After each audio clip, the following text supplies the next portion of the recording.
Praise the lord. ఈ రోజు దేవుడు నీ జీవితానికి ఇచ్చిన అద్భుతమైన వాగ్దానం గురించి మాట్లాడుకుందాం. యెషయా 45:2లో నేను నీకు ముందుగా పోవుచు మెట్టగానున్న స్థలములను సరాళము చేసెదను, ఇత్తడి తలుపులను పగులగొట్టెదను, ఇనుపగడియలను విడగొట్టెదను. మన జీవిత యాత్రలో చిన్న అడ్డంకులే కాదు, కొండలు, గోడలు, కఠినమైన పరిస్థితులు కూడా ఎదురవుతాయి. లక్ష్యం దగ్గరగా ఉన్నా తలుపులు మూసివేసినట్లు కనిపిస్తుంది. మన శక్తితో ప్రయత్నించినా దారి చివర్లో బంధాలు కనిపిస్తాయి.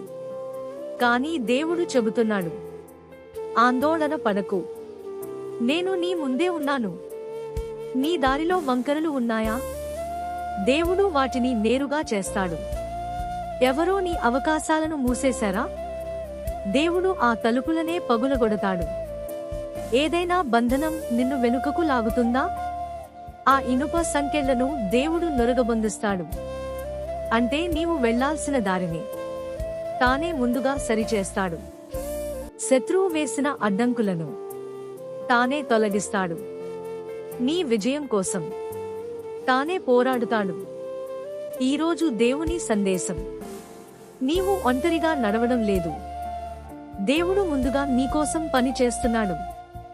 దయచేసి మా ఛానల్ను సబ్స్క్రైబ్ చేయండి, లైక్ చేసి మీ స్నేహితులకు షేర్ చేయండి.